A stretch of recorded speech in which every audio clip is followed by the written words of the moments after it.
করবেন রংপুর 5 আসন থেকে নির্বাচিত মাননীয় সদস্য জনাব মোহাম্মদ গোলাম রব্বানী। জনাব গোলাম রব্বানী, আপনার সময় 4 মিনিট। ধন্যবাদ।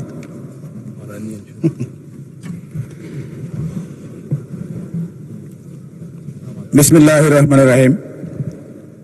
মাননীয় স্পিকার, আপনাকে ধন্যবাদ আজকে আমাকে কথা বলার সুযোগ দেওয়ার জন্য। শুরুতেই একটু বলে রাখি, আমি একটি নির্যাতিত এলাকার জনপ্রতিনিধি। আপনি গতকালকে প্রত্যেক সংসদ সদস্যকে 2 মিনিট 3 মিনিট করে সময় বাড়িয়ে দিয়েছেন, মনটা উদার করে। আমি আপনাকে শুরুতে একটু আবেদন জানিয়ে রাখি, আমার জন্য আজকে একটু মনটা একটু নরম করেন বেশি করে। আমাকে কমপক্ষে আরো 4টা মিনিট বাড়াই দেবেন মাননীয় স্পিকার। মাননীয় স্পিকার, শুরুতেই শুকরিয়া আদায় করছি মহান আল্লাহ তাআলার দরবারে, যিনি যার অশেষ রহমতে আজকে এই সংসদে দাঁড়িয়ে কথা বলার সুযোগ পেয়েছি। সেই সাথে ধন্যবাদ জ্ঞাপন করছি আমার নির্বাচনী এলাকা 23 রংপুর 5 মিঠাপুকুর এলাকার সর্বস্তরের জনগণকে, যারা পরিশ্রম করে সহযোগিতা করে ভোট দিয়ে এই সংসদে আমাকে পাঠিয়েছেন, তাদের পক্ষে কথা বলার জন্য। মাননীয় স্পিকার, আজ 15 বছরের ফ্যাসিবাদী শাসনের অবসান হয়েছে। বিগত 15টি বছর এদেশের মানুষ স্বৈর শাসনের দাতাকলে নিষ্পেষিত হয়েছে। এই 15 বছরে আমরা দেখেছি দেশে গণতন্ত্রের নামে স্বৈরতন্ত্র চলেছে। আমাদের একটি স্বাধীন ভূখণ্ড থাকলেও প্রকৃতপক্ষে তার সার্বভৌমত্ব ছিল না। এখানে একটি লাল সবুজের পতাকা থাকলেও আমাদের কোনো স্বাধীনতা ছিল না।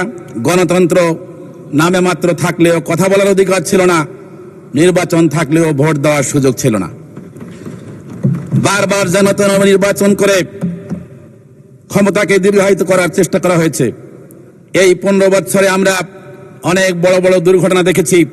বিডিআরের হত্যাকাণ্ড দেখেছি, হেফাজতের হত্যাকাণ্ড দেখেছি, বিনা দোষে মানুষকে ফাঁসিতে ঝুলতে দেখেছি, যেগুলির একটিরও বিচার এখন পর্যন্ত হয়নি। শুধু তাই নয়, আমরা আবরার ফাহাদের মতো মেধাবী ছাত্রকে বুয়েটে নির্মমভাবে নির্যাতনের শিকার হয়ে মৃত্যুবরণ করতে দেখেছি।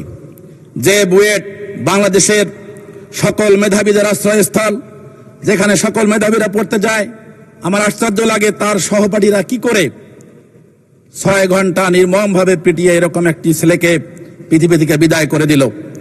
তাহলে সাবেক প্রধানমন্ত্রী শেখ হাসিনা কি এমন দল তৈরি করেছেন, যে দলে একটা মেধাবী ছাত্র যোগ দেওয়ার পরে 2-3 বছরের মধ্যে সে এরকম অমানুষ হয়ে যায়?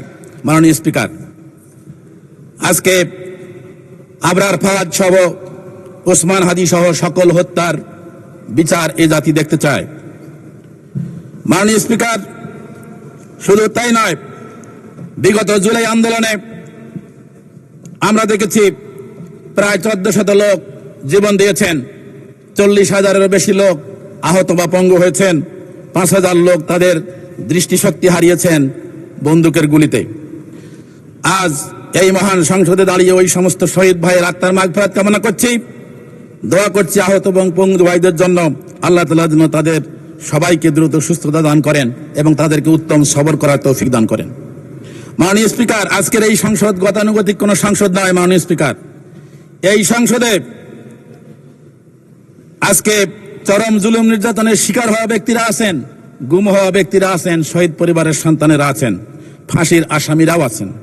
সুতরাং এই সংসদের কাছে এদেশের জনগণের চাওয়া পাওয়াটা অনেক বেশি। মাননীয় স্পিকার, মাননীয় স্পিকার, মেহরবানি করে একটু সময় আমাকে অন্তত 3টা।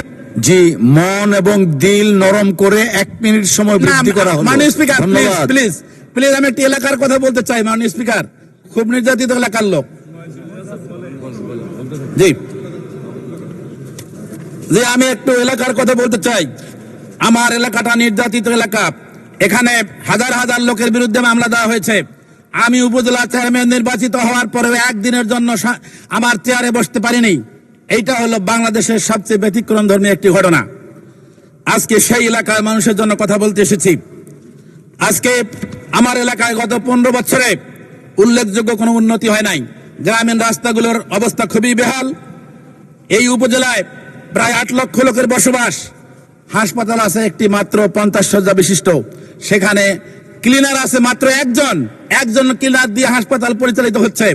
সেখানে পর্যাপ্ত বাথরুম ফ্যাসিলিটি নেই, সেখানে অপারেশনের রুম আছে ঠিকই, কিন্তু পর্যাপ্ত বেড নেই। সেখানে আমার এই উপজেলা রংপুর আলোচনায় অংশগ্রহণ করবেন ময়মনসিংহ